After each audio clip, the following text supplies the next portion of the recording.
Sir, ഈ MSC Elsa 3 എന്ന് പറയുന്ന ചരക്ക് കപ്പൽ നമ്മുടെ അറബിക്കടലിൽ മുങ്ങിയിരിക്കുകയാണ്.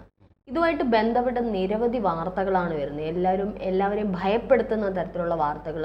ഇനി മത്സ്യം കഴിക്കരുത്, തൊട്ടടുത്തേക്ക് പോകരുത്, കണ്ടെയ്നറുകൾ വന്ന് അങ്ങനെ ഇങ്ങനെ എന്ന് പറഞ്ഞുള്ള ഒരുപാട് ഭയപ്പെടുത്തുന്ന തരത്തിലുള്ള വാർത്തകളാണ് ഇപ്പോഴും വന്നുകൊണ്ടിരിക്കുന്നത്.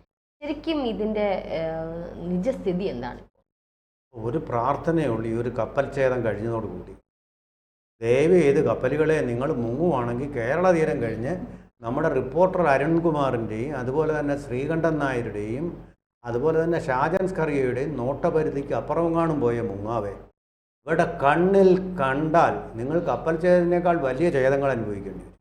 അതാണ് കഴിഞ്ഞ കുറേ ദിവസമായിട്ട് കണ്ടത്. ഇപ്പോൾ കേരളം ആരും മീൻ കഴിക്കുന്നില്ല, കടയിലെങ്കിലും മീൻ കിട്ടാനില്ല, മത്സ്യത്തൊഴിലാളികൾ പട്ടിണിയില്ല വീണ്ടും. ഒന്നാമത് ഈ കടൽക്ഷോഭം കാരണമുള്ള പട്ടിണി, അതുകൂടാതെ ഇപ്പം മത്സ്യം എന്ന് പറഞ്ഞാൽ വിഷമെന്നും പറഞ്ഞ് വലിയൊരു നറേറ്റീവ് ഈ ചാനലുകളെല്ലാം കൂടെ ഉണ്ടാക്കി വെച്ചിരിക്കുക. ഇതിൻ്റെയൊക്കെ ഫലമായിട്ട് ജനങ്ങൾക്ക് മീൻ തൊട്ട് കഴിക്കാൻ വയ്യാത്ത അവസ്ഥയിലായിരിക്കുക. വല്ലാത്തൊരവസ്ഥയാണ് സൃഷ്ടിച്ചിരിക്കുന്നത്. ഇതിലെന്തെങ്കിലും സത്യത്തിൻ്റെ ഒരു തരിമ്പ് പോലും ഉണ്ടെങ്കിൽ സാരമില്ല. ചുമ്മാതെ എല്ലാം എഡിറ്റർമാരും റിപ്പോർട്ടർമാരും എല്ലാം അങ്ങ് എക്സ്പേർട്ടുകളായിരിക്കുക. എക്സ്പേർട്ടുകളായി പറഞ്ഞിരിക്കുന്നത് മുഴുവൻ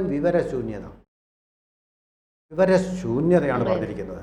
നമുക്ക് ഷാജൻ സ്കറിയയിൽ നിന്ന് വരാം. ഷാജൻ സ്കറിയയെ നമ്മൾ കുറച്ചൊക്കെ വിശ്വസിക്കുന്നതാണ്. കാരണം റിപ്പോർട്ടുകളെല്ലാം കുറച്ച് പഠിച്ചൊക്കെ രാഷ്ട്രീയ റിപ്പോർട്ടിങ്ങിൽ ചെക്ക് ചെയ്ത് ക്രോസ് ചെക്ക് ചെയ്തൊക്കെ അവതരിപ്പിക്കുന്ന. അപ്പം നമ്മൾ ഇതും വിശ്വസിക്കും. പക്ഷേ ഇദ്ദേഹം എന്താ പറഞ്ഞത്? ഈ കപ്പൽ വെള്ളത്തിൽ മുങ്ങാൻ കാരണം എന്ന് പറയുന്നത് വലിയ കാറ്റിൽ ആടി ഉലഞ്ഞതായിരിക്കാം. എൻ്റെ ഷാജൻ സ്കറിയ, നിങ്ങൾ ഏത് യുഗത്തിലാണ് ജീവിക്കുന്നത്? ഈ കപ്പലുകൾക്ക് ഒരു കാറ്റിലും അങ്ങനെ ആടി ഉലയാൻ കഴിയില്ല. ഇപ്പോഴല്ല, ടൈറ്റാനിക്കിൻ്റെ കാലം പെടുത്തേ. ടൈറ്റാനിക് മുങ്ങിയത് ആ മഞ്ഞുകട്ടയിൽ ഇടിച്ചാണ്. വലിയ ശക്തമായ ആഘാതമാണ് അത് കൊടുക്കുന്നത്. കടലിൽ ഒഴുകി നടക്കുന്നത് വലിയ മഞ്ഞുകട്ടയുടെ ഉപരിതലം മാത്രമേ നമ്മൾ കാണുന്നുള്ളൂ. അതിൻ്റെ 2/3 ഭാഗങ്ങൾ കടലിനഴിയിരിക്കുക. കട്ടിയായിട്ടുള്ള സാധനം ഒരു കല്ലിൽ ചെന്ന് പാറയിൽ ചെന്ന് ഇടിക്കുന്ന പോലെ അങ്ങനെ തകർന്നതാണത്. അത് മനസ്സിലാക്കുക. കാറ്റിലല്ല, ഒരു കപ്പലും ഈ യുഗത്തിൽ കാറ്റിൽ ഉലഞ്ഞ് വീഴാറില്ല കടലിൽ. എന്താ കാര്യം? പല 100 കേവ് ടൺ ഭാരമൊക്കെയുള്ള കപ്പലുകളാണ് നിർമ്മിച്ചിരിക്കുന്നത്. കടലിൽ ആഴക്കടലിൽ മാത്രമേ സഞ്ചരിച്ചു. കപ്പലിൻ്റെ കാര്യമാണ് ഞാൻ ബോട്ടിൻ്റെയോ അല്ലെങ്കിൽ നമ്മുടെ വഞ്ചിയുടെയോ ഉതുമ്പ് തോണിയുടെയോ കാര്യമല്ല പറയുന്നത്. അവയെ ഒരു കാറ്റിനും, സമുദ്രത്തിൽ കൂടി അടയ്ക്കുന്ന ഒരു കാറ്റിനും അവർക്ക് തകർക്കാൻ കഴിയില്ല. മറിച്ച് കൊളംബസ് ഒക്കെ വന്ന ക്യാപ്റ്റൻ കുക്കൊക്കെ സഞ്ചരിച്ചിരുന്ന കാലഘട്ടത്തിലായിരുന്നെങ്കിൽ പായ്ക്കപ്പലുകളാണ്. ആ പായ്ക്കപ്പലുകൾ ആ കാറ്റിൻ്റെ വേഗമനുസരിച്ചാണ് സഞ്ചരിച്ചിരുന്ന. ഭാരം കുറവായിരുന്നു. ആളുകൾ അത്രയും ഉണ്ടെങ്കിലും എഞ്ചിൻ്റെ ഇരുമ്പിൻ്റെ ഒന്നും ഭാരം അതിലില്ല. അതാണ് അന്നത്തെ നമ്മൾ പായ്ക്കപ്പലുകളുടെ യുഗം കഴിഞ്ഞു പോയ കാര്യം തീർച്ചയായിട്ടും ഷാജൻ സ്കറിയ മനസ്സിലാക്കണം. ആളുകൾ, താങ്കൾ സത്യസന്ധമായിട്ട് വാർത്ത ചെയ്യുന്ന ആളാണ്. ഇതിൽ താങ്കൾക്ക് വലിയൊരു പാകപ്പിഴ പറ്റിയിട്ടുണ്ട്. അത് പിന്നെ താങ്കൾ പറഞ്ഞ മറ്റൊരു കാര്യമാണ്, സൂയസ് കനാലിൽ ഇതോടുകൂടി ഗതാഗതം മുടങ്ങും. വലിയൊരു യമണ്ടൻ മണ്ടത്തരമാണ് പറഞ്ഞത്. ഒരു തരത്തിൽ ഇങ്ങനെ ഒരു കപ്പലും അല്ല 9 കപ്പൽ മുങ്ങിയാലും സൂയസ് കനാൽ എന്ന് പറയുന്നത് എത്ര കപ്പലുകൾ അങ്ങോട്ടും ഇങ്ങോട്ടും വേണമെങ്കിലും ഭീമൻ കപ്പലുകൾ കടക്കാൻ പറ്റിയ ഒരു സഞ്ചാര പദമാണ് ഫെർഡിനാൻഡ് മെഗല്ലൻ എന്ന് പറയുന്ന എഞ്ചിനീയർ സൃഷ്ടിച്ചു വെച്ചിരിക്കുന്നത്. അവിടെ അങ്ങനെ ഒരു കപ്പൽ ചെയ്തുകൊണ്ട് കപ്പലൊരെണ്ണം കടലിൽ മുങ്ങിപ്പോയെന്ന് പറഞ്ഞ് ടൈറ്റാനിക് മുങ്ങിയിട്ട് കടൽ സഞ്ചാരം എവിടെയെങ്കിലും ട്രാഫിക് ബ്ലോക്ക് വന്നു. നമ്മളൊക്കെ നമ്മുടെ റോഡുകളിലായി ബ്ലോക്ക് വരുന്നത്. പിന്നെ ചില സ്ഥലങ്ങളിൽ നികുതി അടയ്ക്കാൻ വേണ്ടിയിട്ട് കപ്പലുകൾ ക്യൂ കിടക്കേണ്ടി വരും. ക്യൂ ഉണ്ടാവും പനാമ കനാലിൽ. ഓക്കെ, ക്യൂ ആയിട്ട് കിടക്കേണ്ടി വരും, ദിവസങ്ങളോളം കിടക്കേണ്ടി വരും. അതിന് സജ്ജരായിട്ടാണ് ഇവരെല്ലാം വരുന്നത്. അത് വലിയൊരു മണ്ടത്തരം, അങ്ങനെ പറയുന്നത്. പിന്നെ ശ്രീകണ്ഠൻ നായരും മോശമല്ല, നമ്മുടെ അരുണും മോശമല്ല. അരുൺ വളരെ ശാസ്ത്രീയമായിട്ട്, അരുൺ വാസ്തവത്തിൽ എനിക്കറിയാം സയൻസ് പഠിച്ചിട്ടില്ല, പൊളിറ്റിക്കൽ സയൻസാണ് പറഞ്ഞിരിക്കുന്നത്. അത് പൊളിറ്റിക്കൽ സയൻസ് എന്ന് പറയുന്നത് ശാസ്ത്രീയമല്ല, ഗവേഷണം നടത്തി കണ്ടുപിടിക്കുന്ന കാര്യമല്ല. അദ്ദേഹം പറഞ്ഞ് നമ്മളെ വരുട്ടി. സൾഫർ ഗ്യാസ് ഓയിൽ വെള്ളത്തിൽ ഇങ്ങനെ കലരുകയാണ്. അതുകൊണ്ട് കേരളത്തിൻ്റെ തീരത്ത് ഇതിൻ്റെ ഫലമായിട്ട് വലിയ തോതിൽ ഇതിൻ്റെ സ്പെസിഫിക് ഗ്രാവിറ്റി വളരെ കൂടുതലായതുകൊണ്ട് അത് ശ്രദ്ധിക്കേണ്ടത്. ഈ സ്പെസിഫിക് ഗ്രാവിറ്റി കൂടുതലായതുകൊണ്ട് വെള്ളത്തിൻ്റെ മുകളിൽ ഇങ്ങനെ കെട്ടിക്കിടക്കും. അത് വലിയ അപകടമാണ്, അത് വിഷമാണ്. അതിനടുത്തൊന്നും പോരുത്, പൊട്ടിത്തെറിക്കും. രണ്ടും പൊട്ടത്തെറ്റാണ്. ഏതാണ്ട് ഇതിന് സമാനമായിട്ടാണ് അദ്ദേഹം വാക്കുകൾ ഉപയോഗിച്ചത്. എന്താ കാര്യം? സ്പെസിഫിക് ഗ്രാവിറ്റി എന്താണെന്ന് പുള്ളിക്ക് യാതൊരു ബോധ്യവുമില്ല. ഡെൻസിറ്റി, സ്പെസിഫിക് ഗ്രാവിറ്റി എന്ന രണ്ട് വാക്കുകൾ ശാസ്ത്രത്തിൽ നമ്മൾ സ്കൂളുകളിൽ പഠിക്കുന്നതാണെന്നേ, നമ്മളെ പ്രൈമറി ക്ലാസ്സിൽ. എന്തുകൊണ്ടാണ് ഈ ടൈറ്റാനിക് ദുരന്തം സംഭവിച്ചത്? Specific gravity of ice is more than that of water. അതുകൊണ്ടാണ്, അല്ലെങ്കിൽ ആ ശാസ്ത്ര സത്യം ഉള്ളത് കൊണ്ടാണ് അപകടം സംഭവിച്ചത്. എന്താ സംഭവിക്കുന്നത്?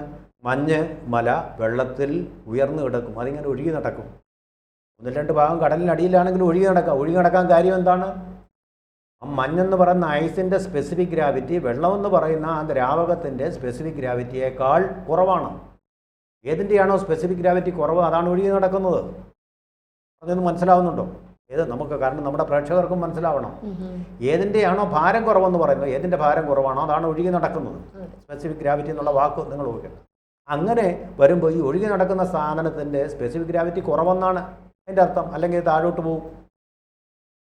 അതുകൊണ്ടാണ് ഇവിടെ അതിനെ അദ്ദേഹം തെറ്റായിട്ട് തന്നെ ധരിച്ചിരിക്കുന്നത്. പിന്നെ മറ്റൊന്ന് പറഞ്ഞാൽ കാൽസ്യം കാർബൈഡ് ഉണ്ട്, ഇത് വലിയ സ്ഫോടനങ്ങൾ ഉണ്ടാക്കും വെള്ളത്തിൽ.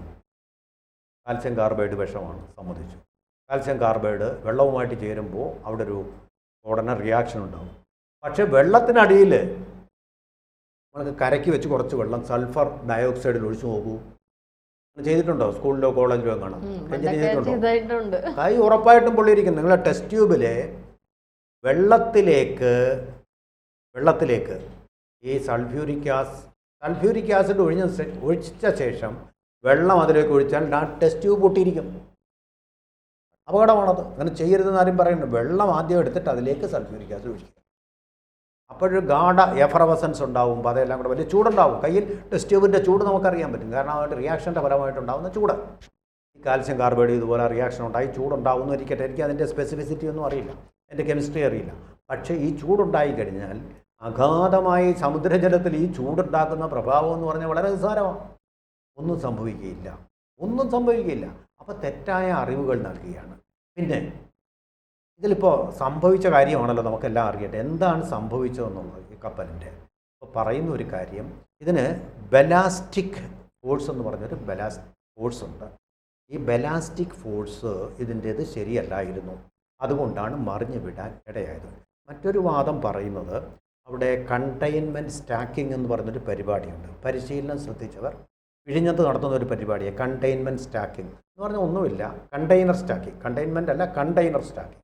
ഓരോരോ കെട്ടുകളായിട്ടാണല്ലോ ഈ സാധനങ്ങൾ വയ്ക്കുന്നത്. ആ കെട്ടുകളെല്ലാം അടുക്കി വയ്ക്കുക. അത് നിരപ്പാക്കി വെക്കുമ്പോൾ 2 സൈഡും ബാലൻസ് ആയിട്ടിരിക്കണം. ഞാനൊരു ചെറിയ ഉദാഹരണം കൊണ്ട് അത് മനസ്സിലാക്കാൻ സഹായിക്കാം. തേക്കടിയിലെ എന്തുകൊണ്ടാണ് ബോട്ട് ദുരന്തം ഉണ്ടായത്? ഏതാനും വർഷങ്ങൾക്ക് മുമ്പ് ബാലൻസിങ്. ഒരു വശത്ത് ആൾക്കാരെല്ലാം കൂടെ കാഴ്ച കാണാൻ കൂടി മറുവശത്ത് ആളില്ലാതെ വന്നു, അങ്ങനെയാണ് മറിഞ്ഞു വീണത്. അതുപോലെ ഈ കണ്ടെയ്നറുകൾ ഇങ്ങനെ കാർഗോ അടുക്കി വെക്കുമ്പോഴും അതിൻ്റെ ബാലൻസ് ശരിയായിട്ടല്ലെങ്കിൽ പറയും. നമ്മൾ കണ്ടിട്ടില്ല പഴയ ചായക്കടയിലെ ബെഞ്ച്, ആ ബെഞ്ച് ഭാരം കുറഞ്ഞ ഒരു വശത്ത് നമ്മളിരുന്ന ബെഞ്ച് പൊങ്ങിയങ്ങ് പോകുന്നു, നമ്മൾ തറയിലും കിടക്കും. കണ്ടിട്ടില്ലേ? അങ്ങനെ സംഭവിക്കാറുണ്ട്. ബാലൻസിൻ്റെ പ്രശ്നം, അങ്ങനെ ഒരു ബാലൻസിങ് പ്രശ്നമാണ് ഇത് സംഭവിച്ചത്. നല്ല കപ്പലുകളിലാണെങ്കിൽ ഇതുണ്ടാവുകയില്ല. പിന്നെ അരുൺ പറഞ്ഞ മറ്റൊരു ആനമണ്ടത്തരം, ഇത് ലൈബീരിയയിലേക്ക് ഇന്ത്യയിൽ നിന്ന് സാധനങ്ങൾ ഇങ്ങോട്ട് പോയത്. ലൈബീരിയയുടെ ഒരു ഫ്ലാഗ് അതിലുണ്ടെന്ന് പറയുന്നത് ശരിയാണ്. പക്ഷെ അത് ലൈബീരിയൻ ഷിപ്പായിരിക്കണമെന്നില്ല. കാരണം എന്താ? ഓരോ രാജ്യത്തിനും അതിൻ്റേതായിട്ടുള്ള ഷിപ്പിംഗ് രജിസ്ട്രേഷൻ നിയമങ്ങളുണ്ട്. പല രാജ്യങ്ങളിലും അത് വളരെ സ്ട്രിക്റ്റാണ്. പക്ഷേ ലൈബീരിയ എന്ന് പറയുന്ന രാജ്യത്തെ ഷിപ്പിംഗ് നിയമങ്ങളെന്ന് പറഞ്ഞാൽ വളരെ പ്രായേണ ലളിതമാണ്. ആർക്ക് വേണമെങ്കിലും രജിസ്റ്റർ ചെയ്യാം. നമ്മളങ്ങനല്ലേ പണ്ട് പോട്ടിച്ചേരി കൊണ്ടുപോയി രജിസ്റ്റർ ചെയ്ത്. അല്ല, ഇത് ഇൻഷുറൻസിന് വേണ്ടിയിട്ട് മുക്കിയതാണെന്നും പറയുന്നു. ഇൻഷുറൻസിന് വേണ്ടിയിട്ട് മുക്കിയതാണെന്നും അങ്ങനെയും വരാം. അങ്ങനെയുള്ള കള്ളത്താൻ നമ്മളിപ്പോൾ കണ്ടതല്ലേ, സുകുമാരക്കുറുപ്പിനെ കത്തിച്ചതിന് വേണ്ടിയിട്ടല്ലേ, ഇൻഷുറൻസിന് വേണ്ടിയിട്ടല്ലേ. നമുക്ക് ഇപ്പോൾ അന്വേഷണം നടക്കുകയാണ്. ഇത് ഇക്കാര്യത്തിൽ പ്രധാനപ്പെട്ട ഒരു ലൈബീരിയൻ ഷിപ്പിംഗ് കോർപ്പറേഷനാണ് ഇതിൽ അന്വേഷണം നടത്തേണ്ടത്. അവരൊഴിഞ്ഞു മാറി, അവർ ചെയ്യുന്നില്ല എന്ന് പറഞ്ഞപ്പോൾ ഇന്ത്യൻ ഷിപ്പിംഗ് കോർപ്പറേഷൻ അന്വേഷണത്തിന് ഇപ്പോൾ ഏറ്റവും കൂടുതൽ ഉത്തരവിട്ടിരിക്കും. എല്ലാ സത്യവും പുറത്തു വരും, അന്വേഷണം നടക്കും. അപ്പോൾ ഈ ലൈബീരിയൻ ശരിക്കും ഇത് എങ്ങോട്ടേക്കുള്ള ഷിപ്പ്? ഇതിന്റെ ഉടമസ്ഥ അല്ലെങ്കിൽ അതിന്റെ കൂടുതൽ ഡീറ്റെയിൽസ് ഒക്കെ ഇവിടെ ഇന്ത്യക്ക് ചുറ്റും സഞ്ചരിച്ചുകൊണ്ട് വിഴിഞ്ഞത്തുനിന്ന് സാധനങ്ങൾ കൊണ്ട് അങ്ങോട്ടും തിരിച്ചും വരുന്ന ഒരു കപ്പൽ മാത്രമാണ്. ലോകത്തിന്റെ ഏത് ഭാഗത്തും ഫിലിപ്പീൻസുകാരാണ് അതിന് ഉണ്ടായിരുന്നത്. ഫിലിപ്പീൻസുകാർ മെറൈൻ എഞ്ചിനീയേഴ്സായിട്ടും ക്യാപ്റ്റനായിട്ടും ഉണ്ടായിരുന്നത്. ലൈബീരിയയായിട്ട് ഒരു ബന്ധവും പിന്നില്ല. എന്താണെന്നറിയോ? കേരളത്തിൽ രജിസ്റ്റർ ചെയ്യുന്ന പല ചിട്ടികളും നിങ്ങൾ രജിസ്ട്രേഷൻ നോക്കൂ, അത് ജമ്മു കാശ്മീരിലായിരിക്കും രജിസ്റ്റർ ചെയ്തിരിക്കുക. കാരണം എന്താ? അവിടുത്തെ നിയമങ്ങൾ ലളിതമാണ്. കേരളത്തിൽ വളരെ സ്ട്രിക്റ്റ് ആണ്. അതുകൊണ്ട് ചെയ്യുന്ന പരിപാടി എന്ന് പറഞ്ഞ പോലെ ഈ കപ്പലിൽ അതുപോലെ തന്നെ ഒരു ലൈബീരിയൻ പതാക ഉണ്ടായിരുന്നുള്ളത് ശരിയാണ്. പക്ഷേ പതാക ഉള്ളതുകൊണ്ട് ആ രാജ്യത്തിൻ്റെ ഷിപ്പ് ആവണമെന്നില്ല. അവിടെ രജിസ്റ്റർ ചെയ്ത കപ്പലെന്ന് മാത്രമേ ഉള്ളൂ. അത് നമ്മൾ മനസ്സിലാക്കണം. അതിനെപ്പറ്റി നമ്മൾ മനസ്സിലാക്കണം. അപ്പോൾ അവരുമായിട്ട് യാതൊരു ബന്ധവുമില്ല ഇതിന്. എന്തായാലും അവർ അവരെ രക്ഷപ്പെടുത്തി, അവർക്ക് നന്ദി പറഞ്ഞു. പിന്നെ വേറൊരു പ്രധാനപ്പെട്ട കാര്യം പറയുന്നത് സ്പില്ലേജ്. ഈ സ്പില്ലേജ് വളരെ ഒരു വലിയ പ്രശ്നമാണ്. കാരണം ടൺ കണക്കിന് ഓയിലും അതുപോലെയുള്ള സാധനങ്ങളും ഒക്കെയാണ് അതിനകത്തുള്ളത്. കടലിൽ ഇങ്ങനെ ഒഴുകി പരന്ന് നടക്കും.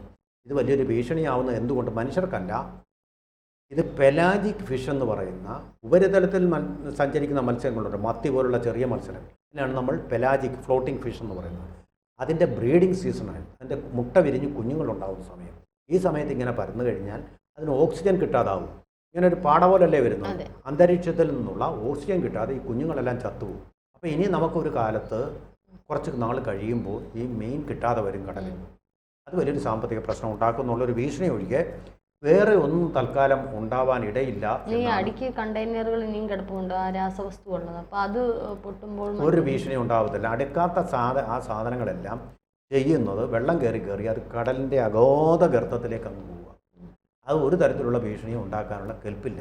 ഈ പ്രശ്നമെല്ലാം സ്പില്ലേജ്. നമ്മൾ ഈ പാട പോലെ ആകുന്നതിനാണ് നമ്മൾ സ്പില്ലേജ് എന്ന് പറയുന്നത്. ആ സ്പില്ലേജ് വലിയൊരു പ്രശ്നം തന്നെയാണ്.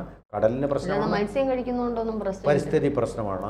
മത്സ്യം ഇല്ലല്ലോ, പിന്നെ മത്സ്യം ചത്തുപോയാൽ പിന്നെ മത്സ്യം കഴിക്കുന്ന പ്രശ്നമേ വരുന്നില്ല. ഉള്ള മത്സ്യങ്ങൾ കഴിക്കുന്നതുകൊണ്ടുള്ള വിഷവസ്തു അങ്ങനെയൊന്നുമില്ല. ഇല്ല, വെള്ളത്തിലല്ലേ കിടക്കുന്നത്. വെള്ളത്തിൽ നിന്നാകുമ്പോൾ അങ്ങനെ അകാരണമായിട്ട് നമ്മൾ ഭയക്കേണ്ട കാര്യമൊന്നുമില്ല. ചത്ത മത്സ്യങ്ങളെ ഉപയോഗിക്കാതെ കടലിൽ ജീവനുള്ള മത്സ്യങ്ങളെ ഉപയോഗിക്കുക എന്ന് പറഞ്ഞാൽ അവയെ അഫക്റ്റ് ചെയ്തിട്ടില്ല, വിഷം ബാധിച്ചിട്ടില്ല. അപ്പോൾ നമുക്കും അത് കഴിക്കാവുന്നേ ഉള്ളൂ. ഞാൻ ഇന്നലെയും ചൂര കഴിച്ചതാണല്ലോ, അപ്പോൾ എനിക്കൊരു പ്രശ്നവും ഉണ്ടായിട്ടില്ല കടൽ തീരത്തെ. അപ്പോൾ അതുകൊണ്ട് യാതൊരു വിധമായിട്ടുള്ള കുഴപ്പവും ഉണ്ടാകുമെന്ന് നമ്മൾ വെറുതെ ഭീതിപ്പെട്ടിട്ട് കാര്യമില്ല. അപ്പോൾ ഞാൻ തന്നെ ഒരു അനുഭവസ്ഥനാണ്. ഇതാ 24 മണിക്കൂറും കഴിഞ്ഞിരിക്കുന്നു, ഒരു കുഴപ്പവും ഉണ്ടായിട്ട് ഒരു അസ്വസ്ഥതയും ഞാൻ അതിനെക്കുറിച്ച് മറന്നിരിക്കുക. ഈ ഒരു നിമിഷമാണ് ഓർക്കും. അതുകൊണ്ട് മത്സ്യം കഴിക്കാൻ ഭയക്കണ്ട. വെറുതെ മത്സ്യത്തൊഴിലാളികളെ പട്ടിണി കിടേണ്ട കാര്യമൊന്നുമില്ല. ബാക്കി കാര്യങ്ങൾ ഇനി ഭാവിയിൽ കുറേ നമ്മളെ പരിസ്ഥിതിയെ, മീനിനെ, മത്സ്യസമ്പത്തിനെ